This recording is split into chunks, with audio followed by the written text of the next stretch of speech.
श्रीमन नारायण नारायण नारायण ओ लक्ष्मी नारायण नारायण नारायण श्रीमन नारायण नारायण नारायण ओ श्रीमन नारायण नारायण नारायण श्रीमन नारायण नारायण नारायण। मनुष्य के दुखों का अंत करने के लिए भगवान ने अलग अलग रूप बनाया है और अलग अलग रूप में आकर के भगवान ने संतों का मनुष्यों का दुख दूर किया। तो उसी तरह नारद भगवान जब पहुंचे अब बोले प्रभु ऐसा आशीर्वाद दो, ऐसा आशीर्वाद दो। नारद जी ने कहा कि प्रभु ऐसा आशीर्वाद दीजिए कि आप आशीर्वाद यदि नहीं देंगे तो मेरा कल्याण कैसे होगा। देखिए संसार में एक बात याद रखिएगा कि दुख सबको है और दुनिया में कितने गम हैं, मेरा गम कितना कम है जब देखा औरों के गम को अपना गम में भूले। अपने गम नहीं भूलते हैं, जिसका मतलब कि आप उस आत्मा को, जो आत्मा दिवंगत है, जो भी आत्मा हमारी सुपुत्री अंकिता तिवारी वैकुंठ धाम गई है, आज 4.5 महीना हो गया, तो हम प्रार्थना करते कि हे मेरे पितृ अपने अंदर उनको मिलाइए। तो पितरों का पिंड होता है, तो पितरों ने मिला ली। फिर इसके बाद आत्माओं को भेजते शिवलोक कि जाओ शिवलोक जाओ, वहाँ तुम्हारा कल्याण होगा, जो भी कष्ट है दूर हो जाएगा। फिर आत्माओं को लेके जाते हैं और फिर इसके बाद जाकर के सूर्य में आदित्य में मिला देते हैं ताकि तुम प्रकाशित करो अपने पुत्र को, अपने परिवार को, अपने परिवार को आशीष दो।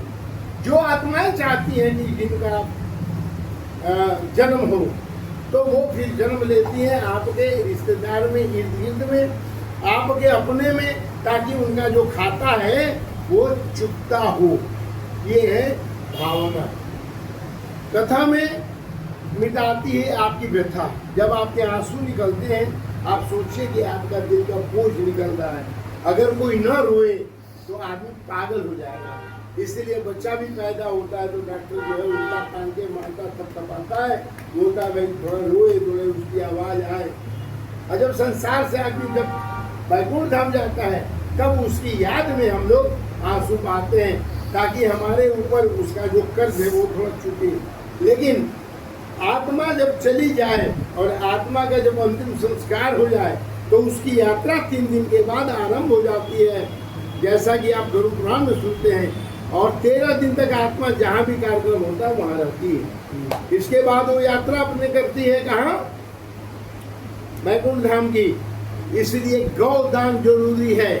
आप अपने जीवन में एक गाय जरूर दान कर दिए। पूछ पकड़िए, अब बोलिए कि हमको भाई बैतरनी पार करना है। अब इसी पर एक छोटी सी कथा थी कि एक माता बहुत कंजूस थी। अब इसको ले लो, एक भाई बड़ा कंजूस था और माता बनी बने, क्योंकि माता के जल से किया जाता है। एक बहुत कंजूस व्यक्ति था तो वो दान करना हो पंडित जी को तो मिट्टी का फल बनाए और बोले ये सेव है मिट्टी का, ये आम है मिट्टी का, रंग दे। पंडित जी जाए, ले जाए घर में, जाए सुंदर सुंदर है, जहाँ दाम दिखा तो मिट्टी। इसी तरह एक बार क्या किया कि उसका अंतिम समय आया, बोला कि और कुछ तो नहीं, गाय ही मिट्टी का दान कर देते। भाई दान नहीं करना ना, गाय कहाँ लिखा है कि चलता फिरता गाय, लेकिन था कंजूस। उसने क्या किया कि गौ दान किया, वो मिट्टी का गाय बना है, रंग को उनके पंडित जी के दे दिया। बोले पंडित जी गाय, पंडित जी छुए तो देखे, दूर से तो लग रहा है कि बोलने वाली है, ये आएगी तुरंत। अब सब सत्य है, लेकिन जो हिट टच किया पंडित जी तो मिट्टी की गाय थी। इसके बाद वो वैतरनी में वो जा रहा है अंत समय में, वहाँ गया तो उसको खाना मिल रहा है, वो सब मिट्टी वाले खाने, जो दान किए वही मिलेगा। इसलिए बोलते हैं आई यू सो जो बोए तो वही काटोगे, तो अच्छा वो ना। दान में लोग क्या करते हैं कि जाएंगे दुकान पे तो दुकानदार से बोलेंगे पूजा वाला पंडित का कपड़ा देना, सबसे गया गुजरा कपड़ा देना। लोगों की बात कर रहा हूँ जो आजकल मेंटलिटी है, मानसिकता है। और मैं जब भी पूजा कराता हूँ तो जाता हूँ दुकान पे, मुझे सबसे अच्छा कपड़ा देना, क्योंकि ऊपर हमको सबसे अच्छा कपड़ा मिले। दान में, दान का लिखा हुआ है, यहाँ मैं किसी के लिए नहीं बोल रहा हूँ, दान में लिखा हुआ है कि आदमी अपने कमाई का जो भी उसको मिले उसका 10वां अंश रख दे हर महीने को, और एक बार साल में एक बड़ा काम करते, जहाँ भंडारा हो, जहाँ पूजन हो, जहाँ शिव पुराण हो, जहाँ रामायण हो, जहाँ गीता हो, वहाँ पे जाए। नहीं तो गीता जो जहाँ छपती है हमारी, जैसे हम लोग क्या करते हैं कि गीता जी छपवा कर के बांटते हैं, तो जहाँ गीता जी छप रही हो वहाँ पे आप थोड़ा पैसा डाल दिए, वो छपेगी, फिर बटेगी, फिर जितने लोग पढ़ेंगे आपका दुख दूर होगा। बोलो श्री कृष्ण बलदेव की। अब बात आई कि जब वो बैतरनी में गई जी। तो क्या गाय जो है बैतरनी में पानी में जाते ही गाय का पूंछ अलग, क्योंकि तो मिट्टी गिर गई और उसी में डूबने लगी, और जीव जंतु जो होते हैं भयानक खाने लगे। अगर वो दान अच्छा गाय करती, जो चलने फिरने वाली स्वस्थ गाय, तो क्या होता कि वो बैतरनी पार हो जाती। कुछ लोग बीमार गाय दान करते हैं, हाँ, तो गैया बीच में जाकर ही बैतरनी आती है, उसी में उनको जीव जंतु तंग करते हैं। कुछ लोग ऐसे गाय देते हैं, अरे भैया गाय दान करना है करो, और ये मन में सोचो कि मत कि ब्राह्मण क्या कर रहा है, तुमको नहीं देना किसी पंडित को, मत तो जाके गौशाला में दान कर दो, लेकिन किसी के बारे में उल्टा न बोलो, दान में नहीं बोलना है। अब मान लीजिए शीला बहन जी को दान करना है, आज भगवान ने इनको पास 1 करोड़ रुपया दिया, अब इन्होंने उसमें से 25,000 रुपया दान करना चाहते हैं कि चलो मैं कथा में दान करूं रोहित शास्त्री को। अब उसी समय किसी ने इनका हाथ रोक लिया है, इसी तरह दान कर रही हो, क्यों दान कर रही हो?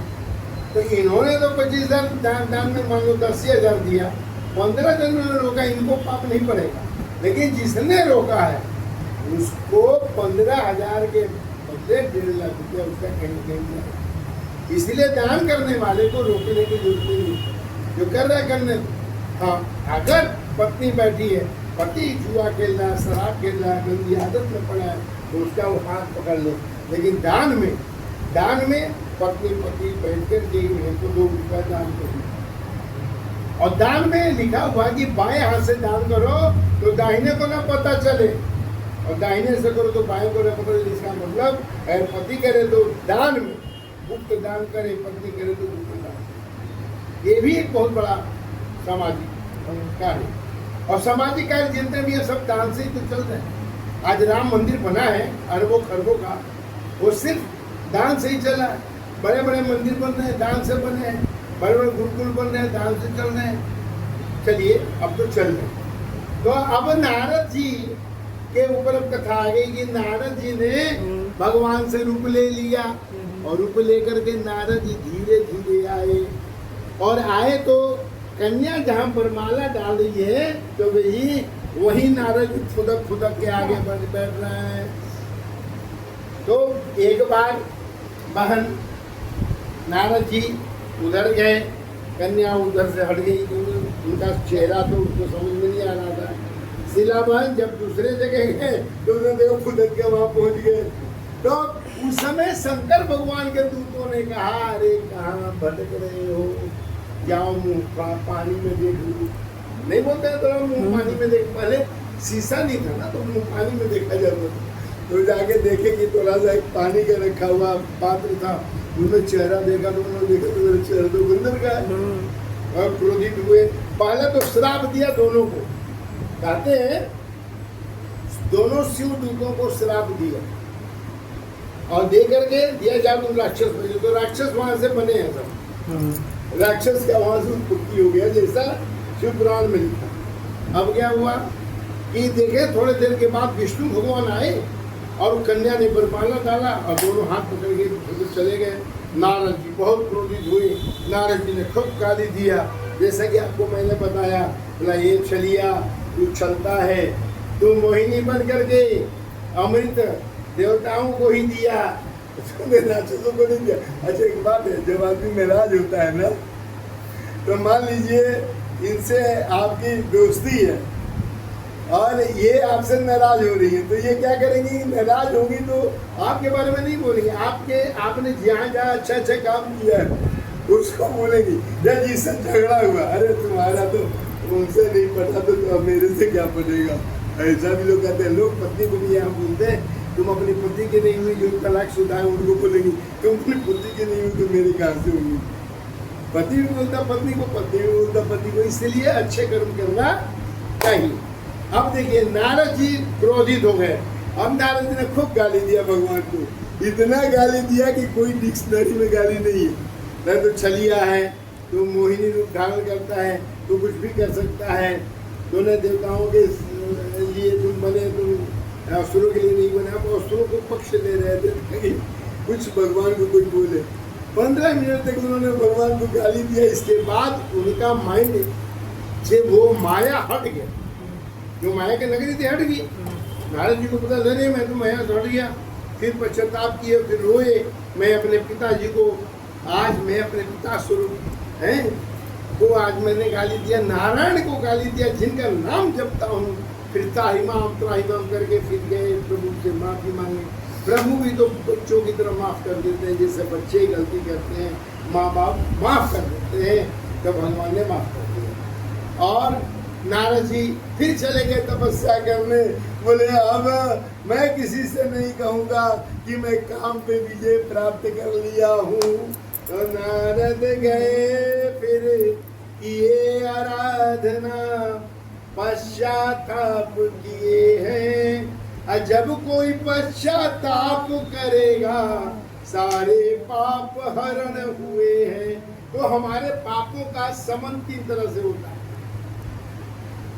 पहला दान करने से, जैसे चीटी दब गई कुछ हो गया, तो पहला वो दान करने से, जहाँ कथा हो, जैसे कि आप शिलापन ने दान किया, आते ही शिलापन ने दान किया। आज अमावस्या भी है, शिलापन को मालूम है कि अमावस्या का 1 रुपया के दान 1 करोड़ मिलता है, ये मालूम है। तो दान करने से ये पुण्य होगा।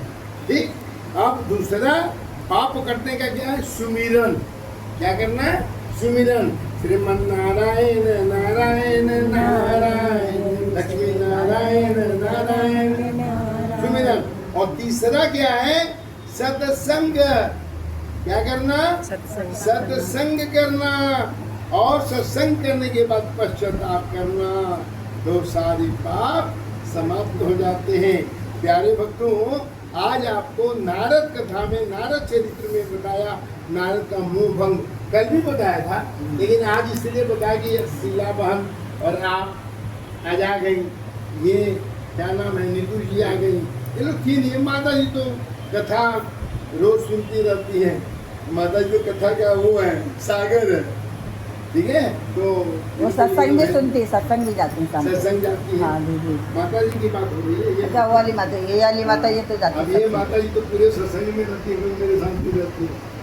तो आप ये कथा आपने 2 बार। अच्छा गुरु, ये बात हम कहेंगे भाई, बहन जी के खुशी नहीं आई है। अभी कथा सुनिए, आप बोलिए मध्यस्थता भी बात नहीं हो रही है, कथा हो रही है। तो हम लोग क्या कर रहे हैं?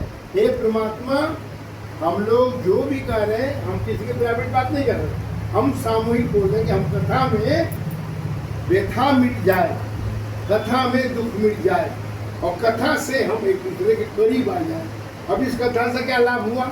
तो भाई यहाँ 5 दिन कथा हुआ, एक एक आदमी से पूछता हूँ क्या लाभ हुआ? लाभ हुआ। एक लाभ आप बताइए, एक लाभ आप लोग बताइए। हम बताएं? नहीं, आपसे जब नंबर आएगा तब। हाँ, ये कोई भी लाभ बताइए। सबसे बड़ा लाभ तो ये हुआ कि आपने क्लोज कीजिए। अभी नहीं, पहले वो उधर से पूछेंगे। हाँ ना, देखना मुझे। हाँ, कोई भी एक बात बताइए। इस कथा से जो 4-5 दिन कथा सुनने इससे थोड़ा क्रोध शांति मिली। आगे भी जाइए। क्रोध की शांति। क्रोध अगर शांत हो गया तो आपका आधा काम हो गया, लाइफ एकदम तो सुधर आज गई। का मतलब आप बहुत ज्यादा करते होंगे। आप बोलिए, इनके तरफ दिखाइए।